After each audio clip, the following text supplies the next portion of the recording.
Half-Bloods, welcome to an amazing episode of the Half-Blood Pod. We are Scott and William. Thank you for being here. By the time this recording ends, the San Antonio Spurs will be playing Game 1 against the Minnesota Timberwolves, and William is still here recording with us. So thank you, William. Curse you, Ant, for coming back. Hopefully you're hobbled. For the rest of the world's sake, I hope Ant is trying to dunk on everyone, including the alien. That would make it more fun. I told my brother today, I was like, hey, if we can't beat them with Ant, then we don't deserve to be there. So, this is the whole point. Play the game. If we're good enough, we'll win. Is the third string guard back? Obviously, DiVincenzo is not. No, DeSumo is not back. But then again, Carter Bryant's out for us. So excuses are mounting. Great. Listed. Noted. I didn't make any excuses. I just matched it. I'm just saying.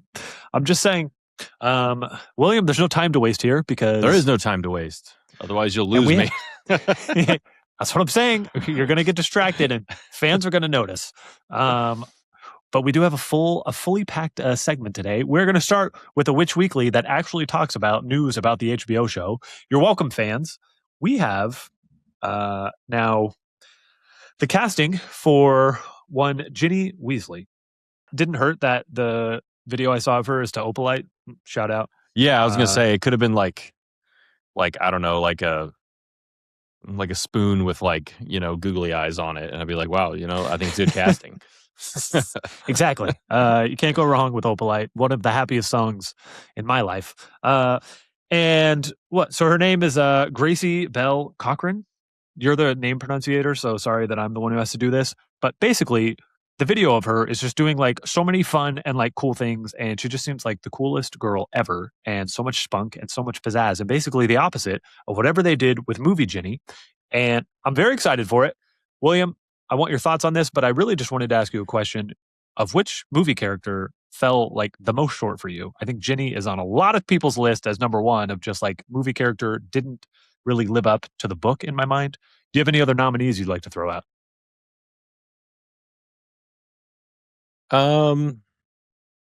I guess I don't know. I've said it 1,000 times, but maybe I get Ginny was definitely a miss, and not because the actress or something, right, but because they didn't do anything with her. Same thing. So I guess by that complete logic, I guess I would probably say Dumbledore, because Dumbledore is so important, and they just Gambon, to be specific. They just don't do anything worthwhile with him. I agree. They kind of neuter him and make him boring. I completely agree. They get rid of the whimsy. They make him angry and bitter, and it's frankly dumb. So I think they character assassinate Ron. They turn him into a bunch of one-liners, Bloody hell. Yeah, which, again, that's literally never said in the book, which isn't the problem. I'm just saying that it's not that you can't say something that wasn't said in the book. It's just that you just reduced him to a one-liner because there was no time. They didn't actually develop any of the characters, really. So I would like to nominate Harry Potter, Hermione Granger, Minerva McGonagall, Flitwick, Slughorn, Snape, and I'm just naming characters. I'm just joking. I don't know who would round out my top three, honestly. It's definitely Ginny and Dumbledore. I don't know who my third place would be. Yeah. I would say, to some of the stuff, McGonagall is underwhelming, but, I think, she's a fantastic actress. It has nothing to do with her. She is. But, she's not given anything to do. And that's not even necessarily a fault of the movie. There's literally no time. Right. When were you going to, deeply develop, payoff? I mean, we'll talk about that. I mean, you could. Yeah, we'll talk about that today.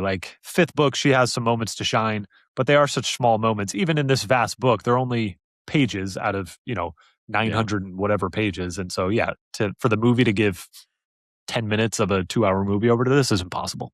Also, I take back the Ginny character, the video you sent, the Opalite with the Opalite. It was great. She looked like a funny kid.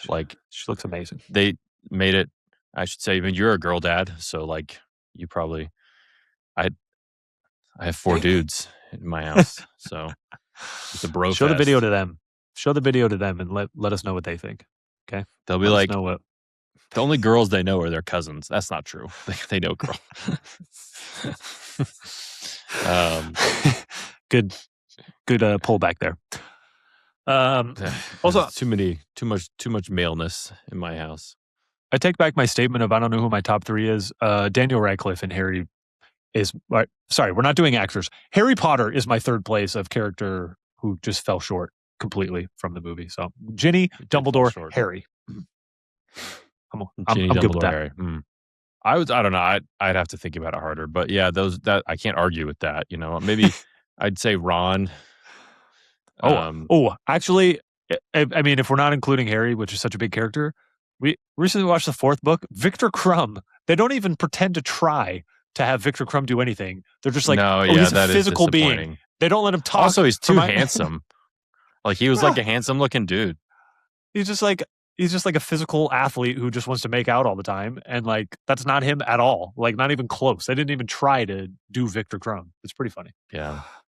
I don't know. I like it because in the book too, they give him like the thick accent, like, and it's one of the few things that like they write it down. Yeah, it's great. It is good stuff. They don't let him talk. In your heart, They don't let him talk in the movie. They just said, he's more of a physical being, which is not him at all. Anyways, William. Excuses.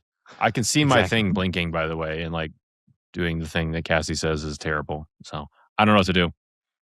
I can't see it. You look hot to me. William, we're on to our second segment, which I think is becoming quickly a fan favorite because the fans get to participate in the fan-supplied trivia question of the week. This one is from... Let's do it. Don't act like you don't love this. You're 2 for 2, and I do. You dominated them. This is from James Shapiro on Instagram, and he asks, when Harry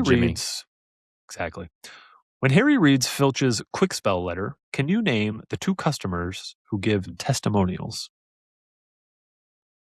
Ooh. He described this as obscure can get, which is obviously going to be the fan questions. They're just going to be obscure.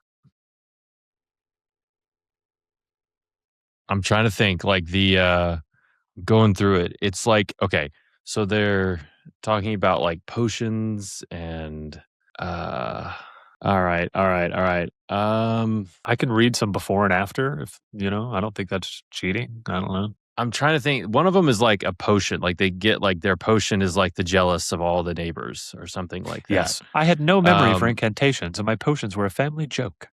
Yeah. And then like, like it's like no memory and they're not full names though. Like, yeah, but there are names. It's like Madam something. It's like Madam Nettles. Is that one? That is like, correct. Yes. Of like, not Clapham. It's I don't know, of somewhere, of Topshire or something like that. I don't know. Combine those 2 guesses. Combine your 2 guesses. Topham? Yes. That is where she's from. Madam Nettles. But there's like another part of that too. It's not just Madam Nettles. I'm missing some part of it. I don't know. I have no idea what it is. It's like they give the first letter of her name, first name. Oh, I don't know what it is. Madam Z Nettles of Topsum. I can't say it. Right. I'm definitely giving you that one. I gotta be honest. No, I can't pull that one out right off the top of my head. So James Shapiro, you got me there. That's a really good one. I feel like if I had just I mean, he beat me. This is not so props to him. I will say this, like, if I had to say which book I've read the least, it's probably the second. Because it scares you so much because you're a little wuss boy of snakes? Yes. When I was a kid, it terrified me. I was so scared. I remember being scared. But like, I've read them all a bunch of times and listened to them a bunch of times. But I don't keep track, you know what I mean? But like, I'm sure you could think of one. Like, which one have you read or listened to the least? For me, it'd be number 2. I read the first 3 the most because they were out for so long before all the other ones. Like, when I actually read, I read the first 3 15 times before like the 4th book came out. I just kept reading them and reading them. Anyways, that's really good. But hey, to James Shapiro, congratulations. I feel pretty good. I got 1 out of 2. Scott would tell me, "Shut up, you're a failure. Don't act like you've done something good when you failed." So, I mean, 50% is failure. Almost every. Madam Z Nettles. Yeah, I don't know about the other one though. The second person is Warlock DJ Prod of Didsbury. DJ Prod. I would not have guessed that.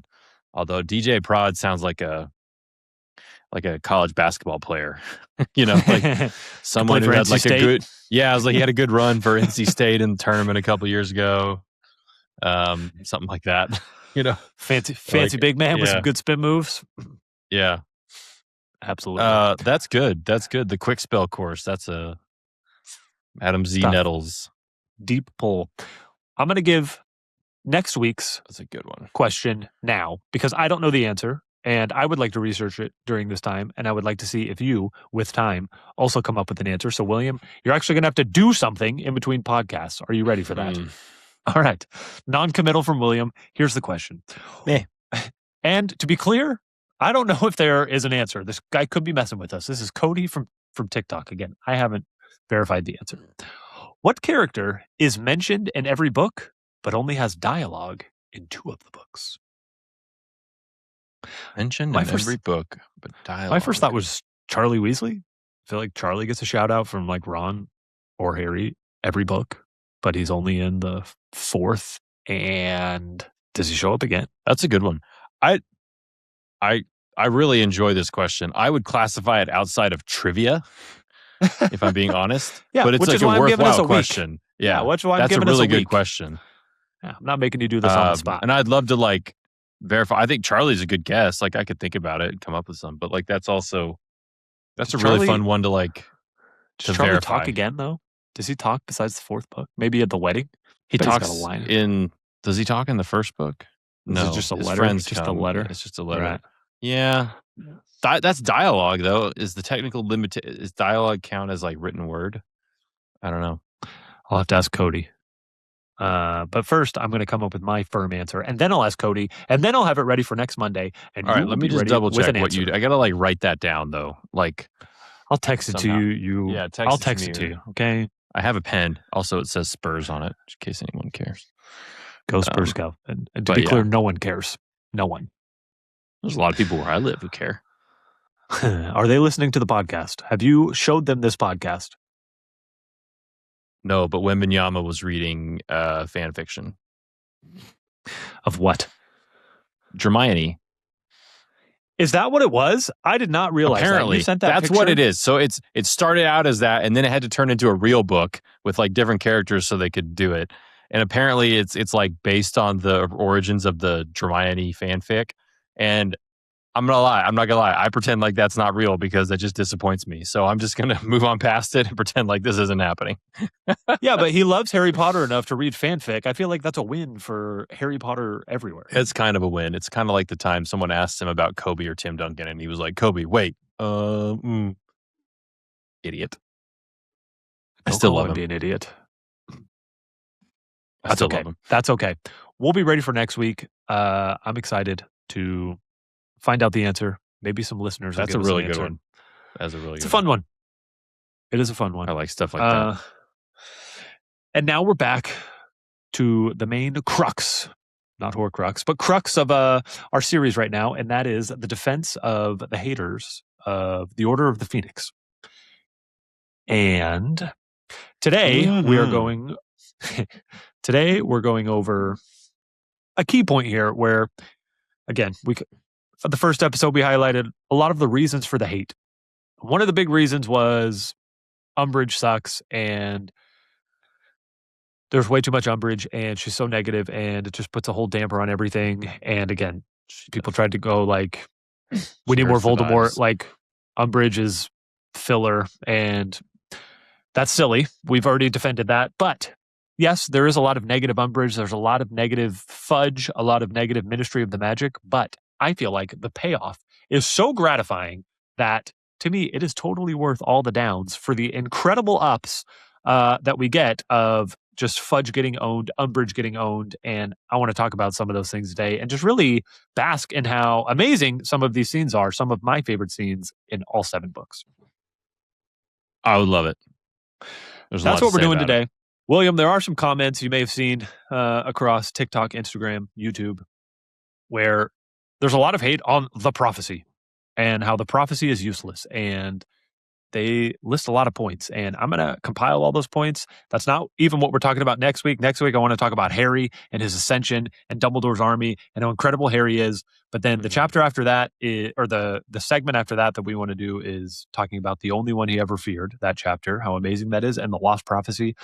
And we just got to crush it, William, because there's a lot of people out there who actually think that the prophecy was a waste and not that cool. And we need to tell them otherwise. Yeah. Why would they think that?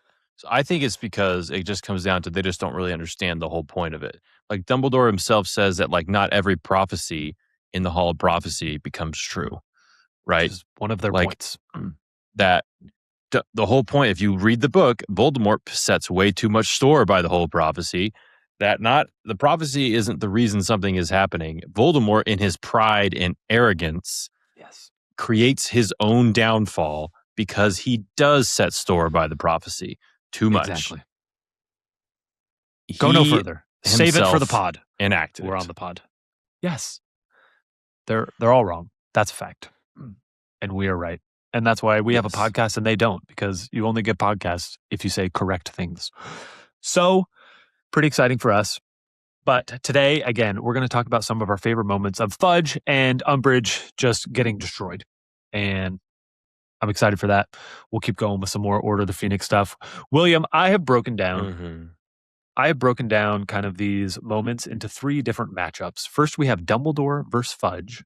Then McGonagall versus Umbridge, kind of a smaller matchup, but a great matchup nonetheless.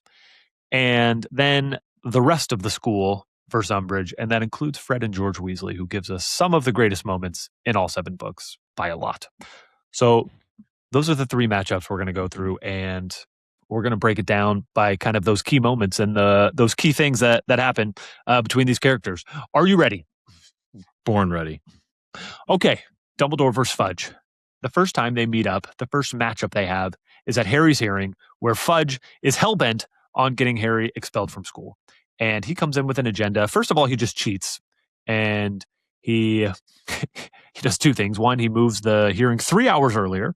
And then he does a full Wisengamot in the chambers. And, I mean, Dumbledore just, first of all, surprises the crap out of Fudge, walks in, and he's like, "Oh, did you receive our owl?" And Dumbledore's like, "I must have missed it. However, due to a lucky mistake, I arrived at the ministry 3 hours early, so no harm done."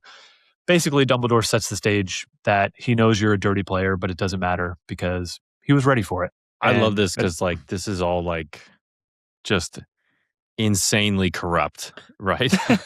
Like, yes. Like, Fudge is just, like, making up the rules as he goes. He's basically, like, king of the wizard world. He can do whatever he wants, and he's kind of flexing it.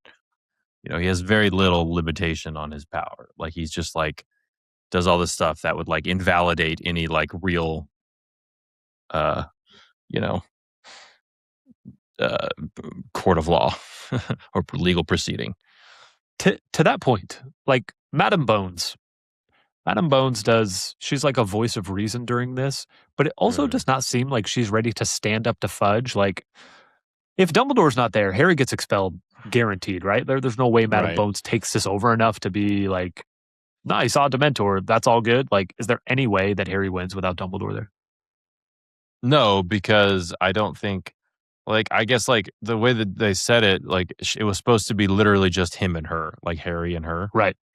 And surely he gets and off then all of a sudden it wasn't, and then surely she would have let him off. But then she's, like, stuck in this thing with the full Wizengamot or whatever, however you pronounce it, right? And gets hosed by that. And maybe she's just, like, trying to protect her own job, or, like, she knows she'll make it worse if she argues, or, like, I don't know.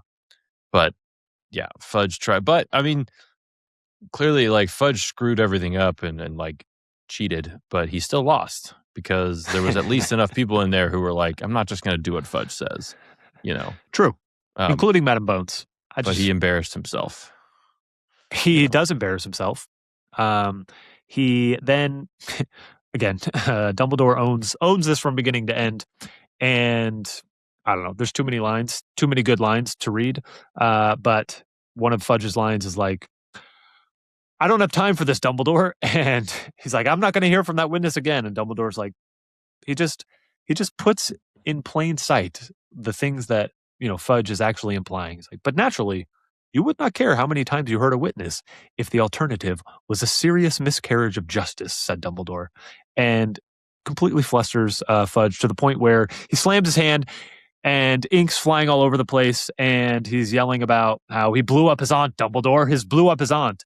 And Dumbledore's response is, and you very kindly did not press charges on that occasion, accepting, I presume, that even the best wizards cannot always control their emotions, said Dumbledore calmly, as Fudge attempted to scrub the ink off of his notes. So it's full on at that point. He's like, you're an idiot. You are literally demonstrating. I was thinking your of anger. this as like, we were talking about prepping this, like it's like getting dunked on, like Fudge is getting dunked on, as the kids say, right? Dumbledore doesn't dunk on people. He does like the Tim Duncan bank shot. He's always calm and he's in control, and he's just like Tim Duncan. He's not like overly emotional. He's like hits him with it, and he's like, "Hey, good shot, young man." Like he's like you ever see that video of like KG talking about he tried to like trash talk Tim Duncan and just never got anywhere? Like he just like yes, not gonna work. That's how I thought of it. Is like Dumbledore, fighting against Dumbledore is like fighting against Tim Duncan. He's not going to get mad. He's not going to freak out. He's just going to back you up, hit a bank shot, and move on and win. He does winning record against every team in the NBA, by the way, for his career. Is that like, how many other players have that as well? I guess I don't know. Not Kobe Bryant. Not Kobe. He's a bad guy, so he would definitely be a Slytherin and definitely be in Azkaban. Just saying. Put that on a take for everybody. Who do the Lakers have a losing record against from 1998 to 2014? The Spurs. Oh yeah. Good, I guess Timmy wasn't there. Timmy, yeah, he was there. They'd miss a year together. You forget too, the Lakers had some bad down years because Kobe's a selfish idiot and had bad teams. Tim Duncan never had a bad team. It's true. No arguments here. Yep. Basically, he twists Fudge into a knot, calls him out for everything he does, calls him out for having this stupid trial, calls him out for not actually caring about justice, calls him out for this being a witch hunt for Harry, and ultimately he actually ends the trial being like, as far as I'm aware, yes. As far as I'm aware, however, Dumbledore continued, there is no law yet in place that says this court's job is to punish Harry for every bit of magic he has ever performed. He has been charged with a specific offense, and he has presented his defense. All he and I can do now is await your verdict. And at this point, Harry's like, is that a good idea, Dumbledore? But obviously it is. It works. I like that. He was just like, I think Dumbledore read the room. He's like, I could do this all day, but let's move on. He knows. I already won, and it's over. So, again, the trial or the hearing. Also, you think Dumbledore knows like every single person in that room? Like he knows them all. Like he knows. I think Dumbledore was pretty sure of the votes before it all happened. Like he could read the room and be like, "Look, I know I've lost these 12 because they're in Fudge's pocket. There's probably a few that I need to convince, and then the rest I know are not this corrupt, and I have reasonably certain they're going to vote well." So that's a good point. In control, he knows. We've talked about like sliding doors moments, to quote Bill Simmons, and a great movie, Sliding Doors. We talked about like Lockhart. Again, I think my number one is like, what if Lockhart gets Harry's wand instead of Ron's and actually erases their memories? That's quite a twist. We've already talked a little bit about that. I feel like what in my top 3 now is like, what if the letter from Mr. Weasley doesn't arrive before, right? Harry gets a letter after he performs a Patronus Charm. He's like, hey, we're coming to snap your wand. We're coming to break your wand, and you're getting expelled. And Harry's like, I'm going to have to run for it. And then he gets a letter from Mr. Weasley that's like, don't give up your wand, and don't do magic, and don't leave the house. And Harry's frustrated. But my what if is like, what if the Aurors, I don't know who comes, like came before Mr. Weasley got that letter, and then Harry either, 1, has his wand broken, or 2, just starts dueling them and then is on the run for like basically until like Fudge. I feel like Dumbledore would have like apparated there or something and been like, absolutely not. The twin cores must be protected. Man, the twin cores are so important. Like it's over, right? He loses the twin cores, it's over. I guess. That's all I could think about as I read it to my children recently. Yeah. Okay. From the hearing, we go to the arrest. This is after Harry has been caught with Dumbledore's army, and Dumbledore does another masterclass of just using simple language and simple reminders of how he is right and they are wrong.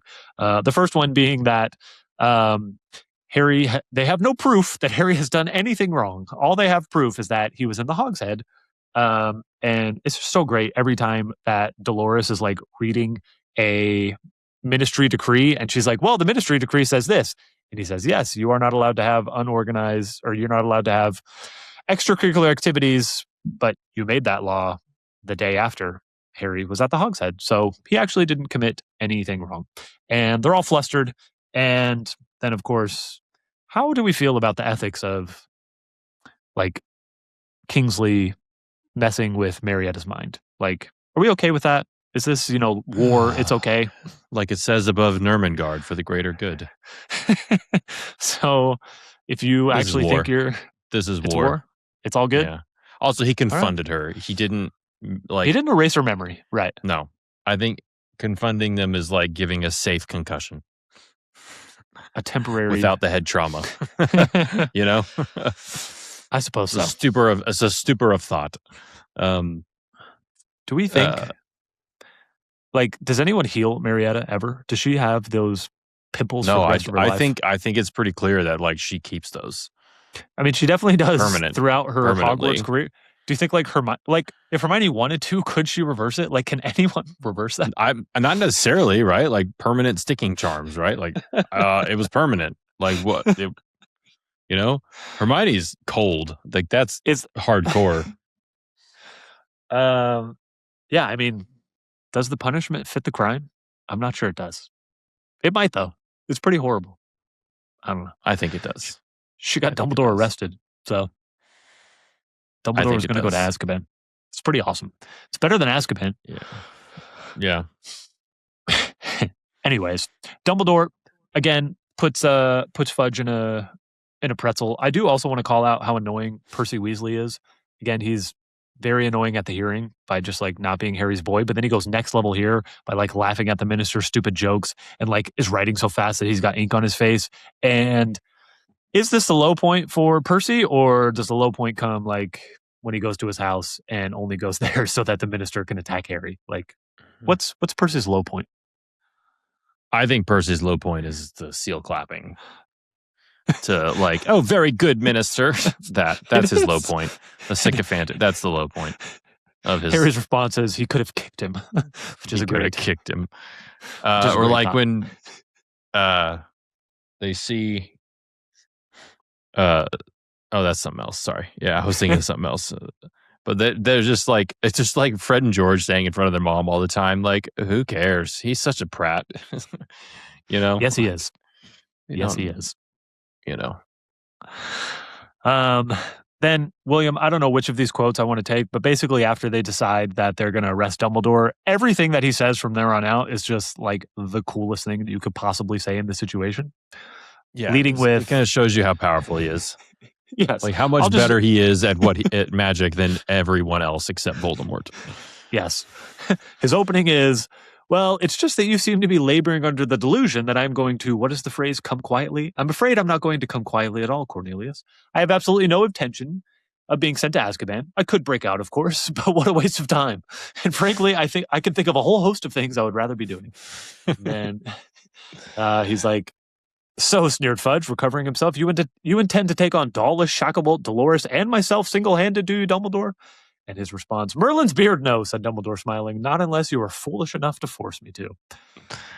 Yeah, that's the best because it just kind of shows like, it's not, when people like revere him as the greatest wizard of our time, right, of the time, like it's not just because like it's his reputation. He's like, no, he's that good. Like he is so much better at magic than all of them. It's not even close, which is pretty cool. And the like Fudge's pride and arrogance of like forgetting that. Yes. And like thinking like he's so in, like as Dumbledore said, he's become in love with the office and all that stuff. And he just kind of loses his way. And that way he just completely loses his way and can't misses the mark. understand that. Well, it's a good no shot. It's a good juxtaposition. I don't actually know how to use that word. To the Death Eaters, when Dumbledore shows up at the Ministry, the Death Eaters are horrified. Run. They all just run. They're just cowards. They're like, "Whoa, I'm out." And then, like Bellatrix, and even Bellatrix, screaming. "He's here. You should know. He's here. He's here." Yes, that's the first thing she says to Voldemort. Like, you should run, brah. And yeah, great. Just comparison. Fudge, idiot, Death Eaters. Respect power? I don't know. It's pretty awesome. Fudge is arrogant. He is. Then the next time, again, if you hate the fifth book, like these kind of things are happening in this book. It's awesome. It's a great part. It's so good. It gives you so much good stuff. It shows like I don't know. We see small parts of this with Dumbledore, like when Dumbledore stupefies Barty Crouch Jr. And that's like the only time we see Dumbledore do magic. Like this is our time to see how great Dumbledore is. Yeah, but that time you just get like the aura. This time you actually see like, oh, he's like really good. Like he's untouchable. Then finally, Dumbledore versus Fudge is when they see each other again, and he hasn't left beast mode. Where his opening line is, "Cornelius, I am ready to fight your men and win again," said Dumbledore in a thunderous voice. This time he's voice. Lost his patience. He's like not. He's not like. Yes. Yeah, he's lost his patience. And then he creates an illegal portkey in front of Fudge, and Fudge pretends to care about it. And he's like, "Now see here, Dumbledore," as Dumbledore picked up the head and walked towards Harry carrying it. "You haven't got authorization for that portkey. You can't do things like that right in front of the Minister of Magic. His voice faltered as Dumbledore surveyed him magisterially over his half-moon spectacles.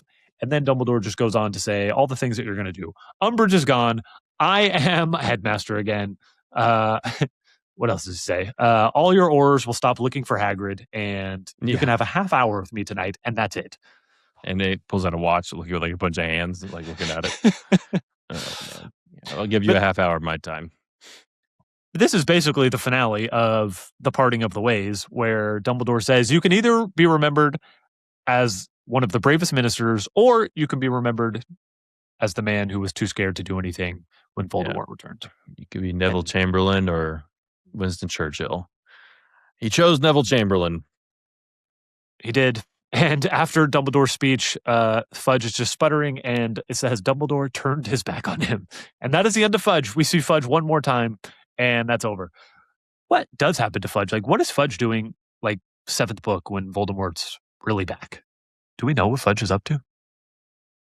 My guess is he's assigned to something. Well, I think he just is basically retired, just living out in, not involved. He's on the sidelines. He's not involved. He's useless to the Ministry and magical. the Death Eaters. He doesn't have any, he's on the sidelines. He serves no more purpose. So Interesting. Yeah, but he's not useful.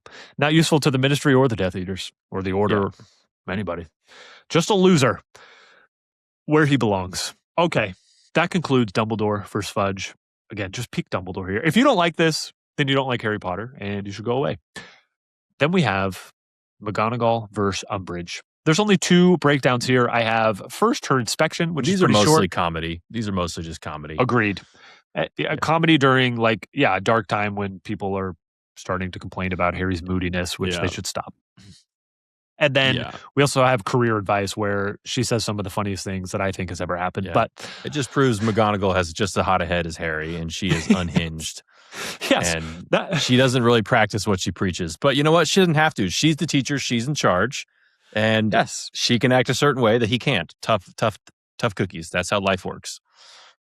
Yes. The opening, is for Harry to know that he's not alone. And I feel like it's important in that sense of Harry is so low. He's just gotten so much detention, and McGonagall just yelled at him. And this is his next interaction with McGonagall, where Umbridge is there to inspect her class, and every word out of McGonagall's mouth is just spitting with rage. Where she's she can't hide her emotions at all. She's like, no. I'm not here for this. She is the opposite of if Dumbledore is Tim Duncan, she is I don't know, a loose cannon Dennis Rodman. I don't know. I was going to say Kobe, but yeah, Dennis Rodman's better. Some of her quotes, some of the quotes as she's the only one to overcome a from Professor Umbridge, where she says to her like fifth I wonder, said Professor McGonagall in cold fury, turning on Professor Umbridge, how you expect to get an idea of my usual teaching methods if you continue to interrupt me. You see, I do not generally permit people to talk when I am talking. When I am talking, the Jim Dale version has like a staccato to it, like just a angry staccato to it. It's so good. And then at the end, she's just like, I don't care about this. And then, Harry swears she gives her a wink. And again, it's important for Harry at this point. Again, it's hilarious comedy. And what's great is that the whole class is ready for it. The whole class knew that McGonagall is here and Umbridge is here and she can't handle her. They were like, oh, this lady doesn't know what's coming.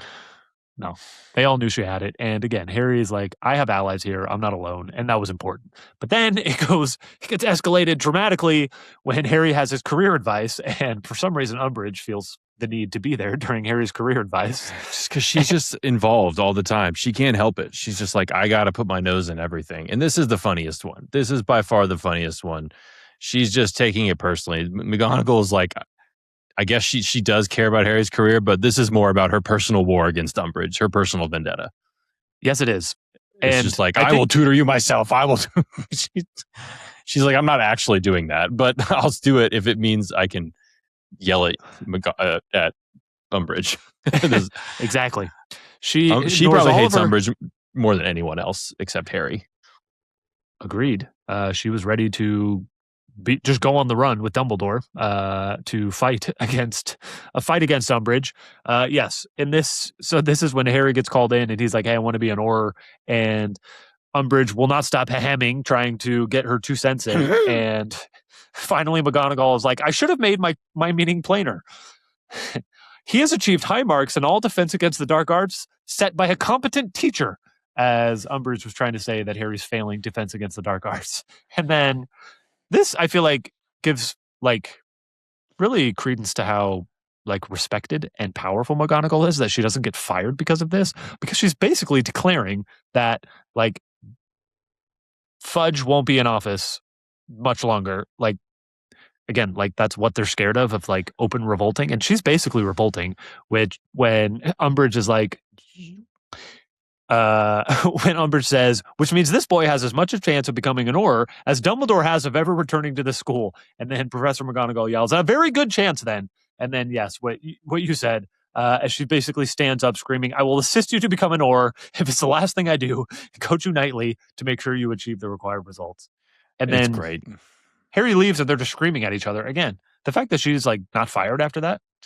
Yeah, I think it shows that if Fudge knows that if he went and just made that, he can do all these dumb rules and Dumbledore can get sacked because of what Harry did. But I think he knows that if he fired McGonagall and everyone that Dumbledore hired, it would probably cause him more headache than not. You know what I mean? Right. A teacher's strike walkout is not what he needs. Then he'd have all the parents of Britain against him, I guess. Yeah. Not a good place to be. Nope. We kind of will follow up with a little bit more McGonagall Umbridge, but not really. And now we are ready to move to our third matchup, which is basically everyone who's not McGonagall and Dumbledore versus Umbridge while she is at the school. And we, of course, will start with our heroes, Fred and George. Again, I think it's universally beloved. Everybody loves these scenes. If you love these scenes, you can't separate it from it. This is the Order of the Phoenix. We get so much Fred and George. It's amazing. It's incredible. And it's a part of this book. So you can't just complain about Harry and not take the good that happens from Fred and George standing up to Harry's enemy. I guess I'll start with, what's a better prank? A swamp that floods an entire corridor, or fireworks that... And to be clear, the swamp lasts for several months. Or the fireworks that last for a couple days. What's a better prank? I like the swamp. I think the swamp is just random and stupid. And I'd like to imagine there's snakes and alligators hiding in there somewhere.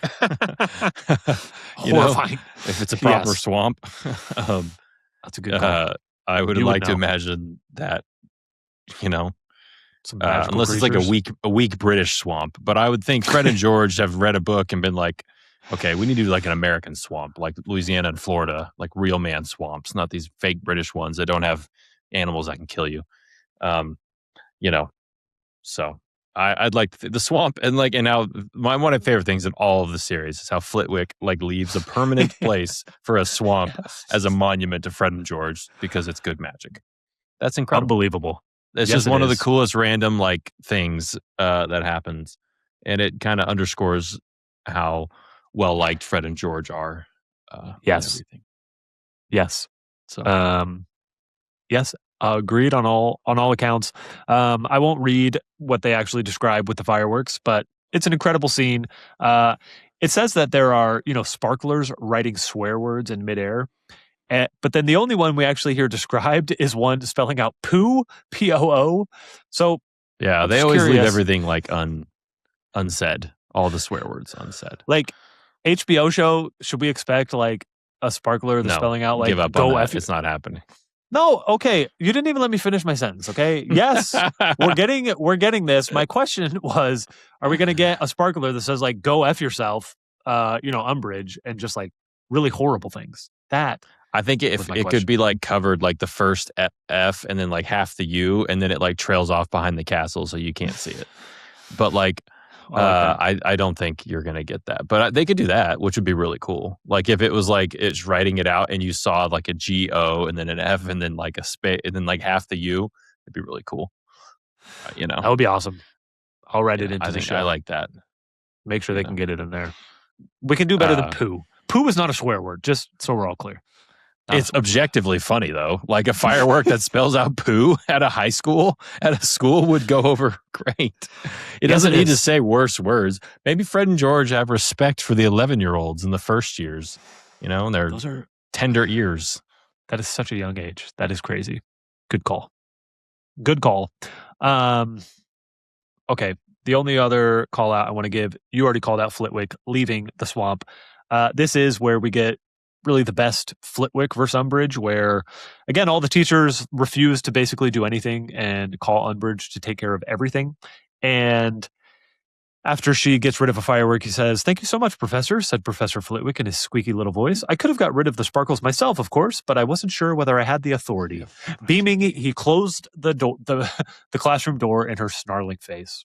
That's just I think Fudge at least knew like if he just up and got rid of everything, like it created way more problems than it solved. Like she thought like I've got rid of Dumbledore, but then it turns out the school you'll never get control of the school, So, but that teachers like, hey, it unscrews the other way, Peeves, like all the other stuff that they're doing, it's good. It's beautiful. Then we have, Fred and George's actual departure, which is just one-liner after one-liner of, "We won't be seeing you," and "Don't bother to keep in touch," and "Give her hell from us, Peeves." And and then he salutes them and stuff. I think people like have such like whiplash with this because like this is so funny and so good, and it's such a triumphant moment, and then soon after, everything goes to crap. Yes, it does. So yes, it does. It is kind of a whiplash, I guess, effect of like some of the funniest things in the whole series, and then some of the saddest. Not long. That's after. fair. But those are my favorite. Those are my favorite types of things. And before it all goes to crap, we get a couple more pages of basically everyone continuing what Fred and George started. So the aftermath of Fred and George, where again, we just set up how iconic this is of everyone just being like. It's a new phrase of like, I'm just going to pull a Weasley. And I hope that phrase like continues for the rest of forever. It's just incredible.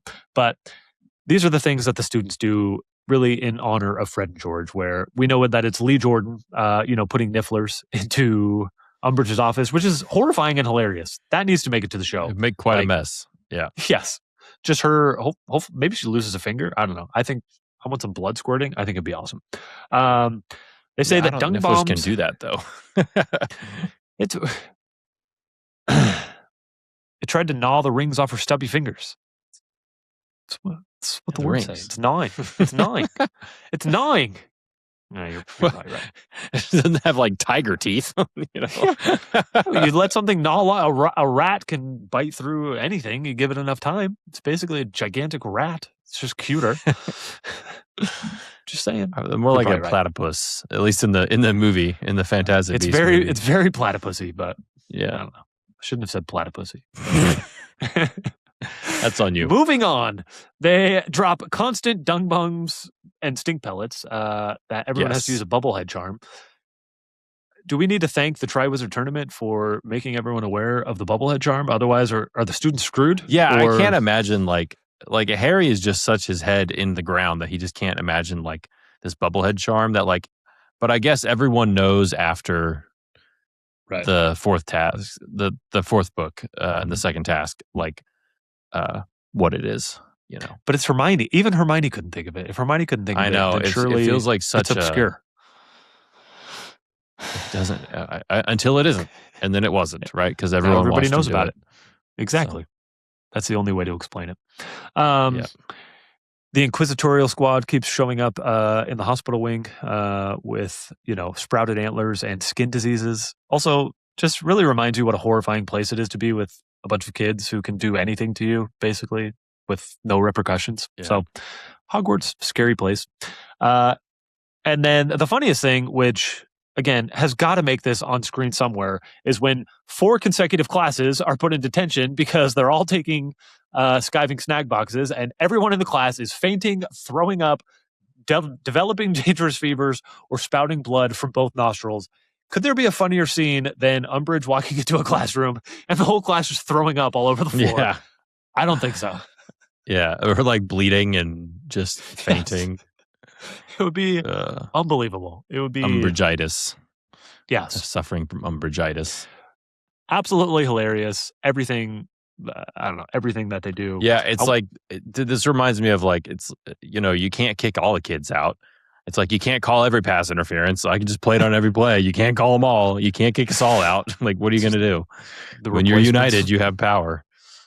Exactly.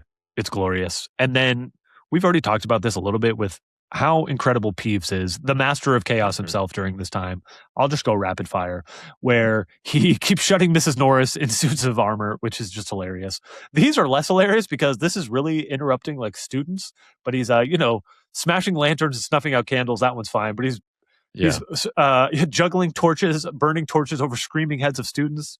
That's like a C-, I guess. He's just like causing general chaos. Yes, he is. Throwing piles of papers into fires and out of windows. But these two, I think, are some of the funniest things ever. He just floods the entire second floor when he just rips all the taps off the bathroom.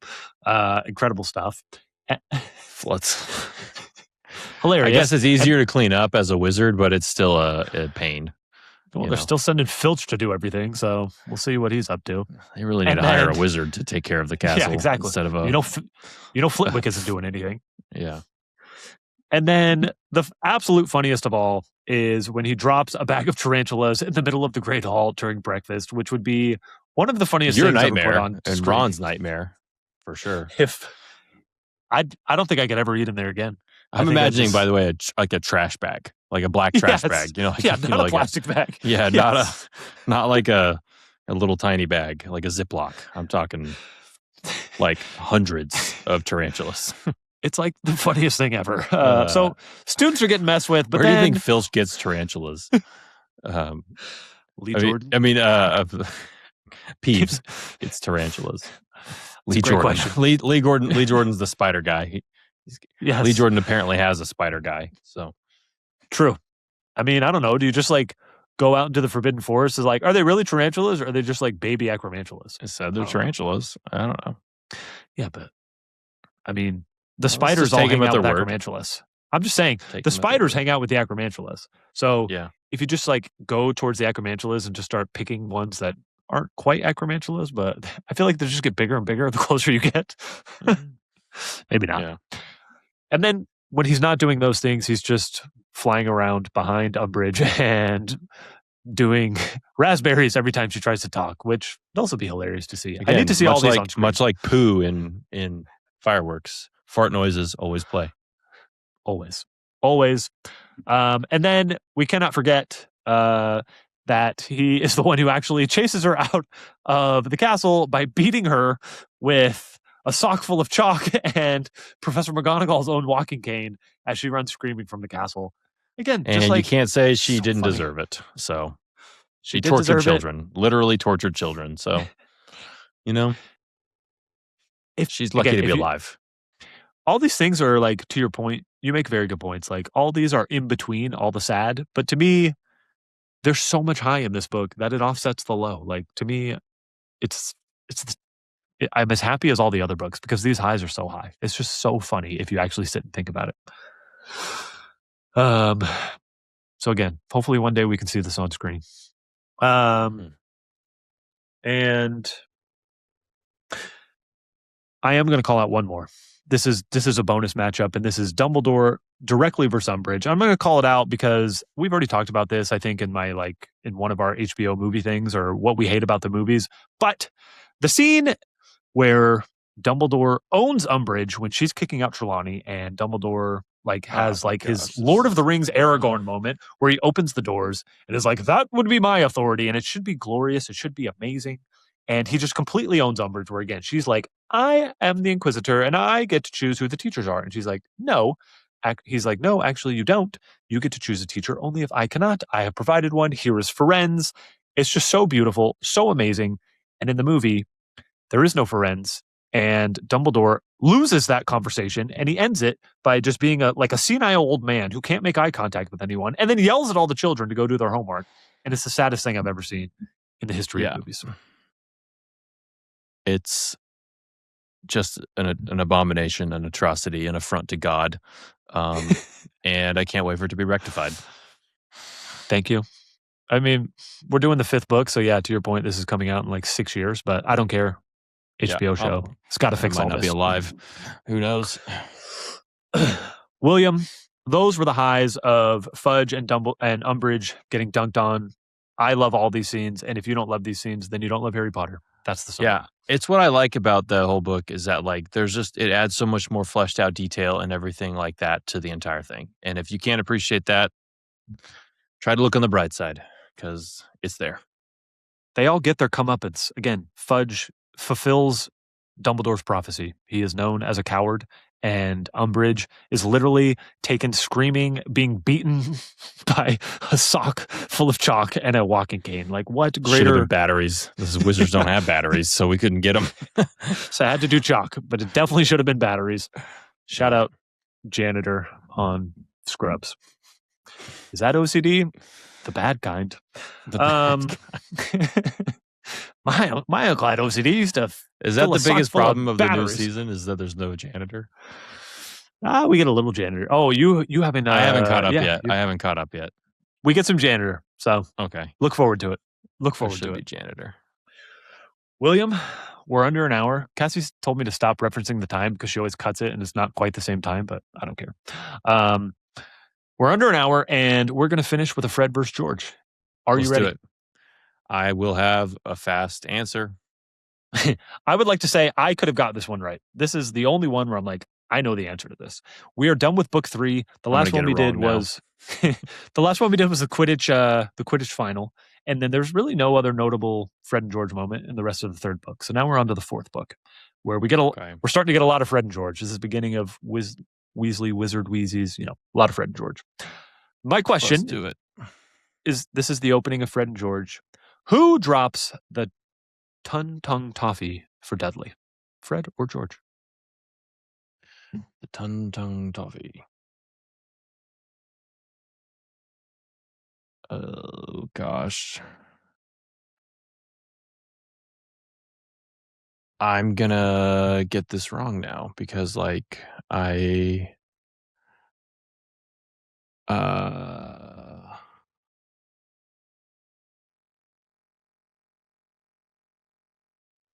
my gosh.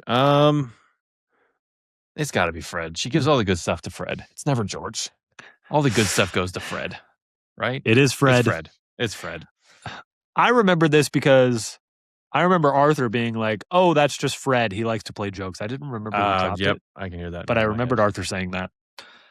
You are correct. And as always, yes, Fred gets to do everything. You are incredible. You are at 16 out of 18 correct. Do I have an A yet? Still 89%. Sorry. I'll get there eventually.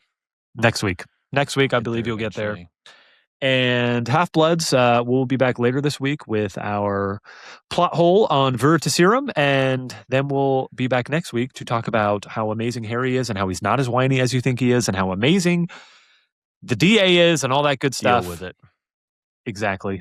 And that's all we got. Love you, Half-Bloods. Till next time. Peace. Go Spurs.